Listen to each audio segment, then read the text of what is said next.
Hey, what's up, Good Life? Thanks for joining me for today's 128 moment. Hopefully you've been able to join us on Sundays over the last couple of weeks as we've been walking through our Relate sermon series, figuring out how we can navigate our most important relationships in a way that gives God the glory He deserves and brings us the enjoyment that we desire. The first week we talked about romantic relationships, whether you're single, dating, engaged, or married. We talked about how to honor God in that area. Last week we talked about parents and children. Now, whether you're a parent or a child or both, we wanted to talk through what it looked like to honor God in those relationships. And I know along the way, those can be difficult relationships to navigate. So I want to tell you a little story from my life to maybe give you some encouragement along the way. And it's going to seem unrelated, but I ask you to bear with me.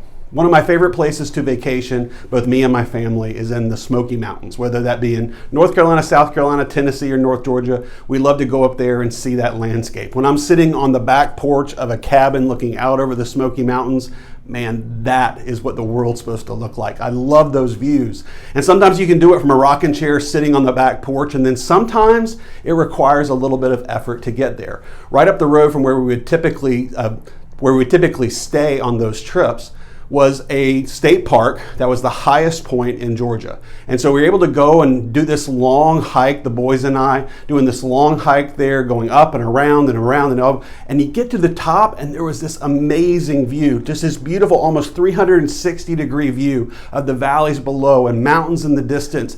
And it was just absolutely breathtaking. But there were many times along the way where the boys were tired, or maybe we were thirsty, or it was really kind of hot. And along the way, we're like, man, is this view going to be worth it?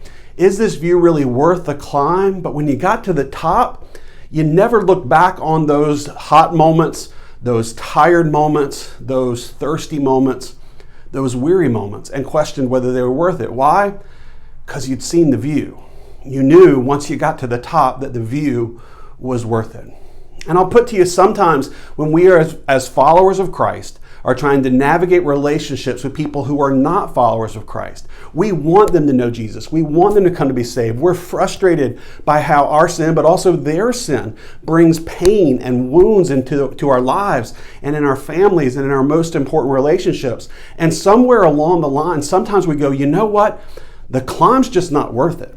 I'm exhausted, I am weary, I am sick of this, I don't think it's ever going to get better, I'm done climbing, that's it. But I want to encourage you today, whether you're dealing with issues in a romantic relationship, issues in your marriage, whether you're dealing with a parent who's far from God or a child who has wandered from the faith, whatever you are dealing with today, and you are at the point in that hike where it just feels like the view is not going to be worth it, I want to encourage you to carry on. I want to encourage you to stay the course. I want to encourage you to keep sharing the good news, because I believe at the end of the journey that the view of what God has done, of what the difference He made in your heart and your life, but also what He could do in the life of your loved ones. Just keep going. Let me speak a couple of verses into your life and into mine to encourage us to keep on climbing, even when we're tired.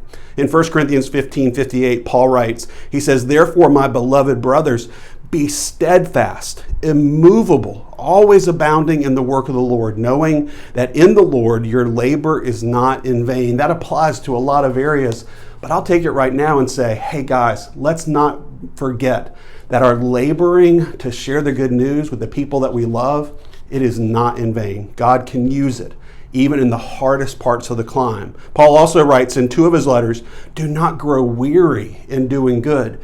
Doing the right thing, taking the high road in relationships that aren't going well, continuing to love when love is not deserved, it can be exhausting. My encouragement to you in the midst of that climb, do not grow weary in doing good. And then in Jude 22 it says, and have mercy on those who doubt. Save others by snatching them out of the fire. There's this picture that Jude is painting of what it looks like to share the good news with someone who doesn't want to hear it sometimes. That the Lord may use your faithfulness in the midst of a difficult climb where you have grown weary. God may use His love being poured out through you to actually snatch those people from the fires of hell. Guys, at the top of the mountain, the view is worth it. At the end of life, when we see Jesus, we will know it is worth it. When we look around us and we see that God was able to use us to call people to himself, the view is going to be worth it. But today, don't grow weary in the climb.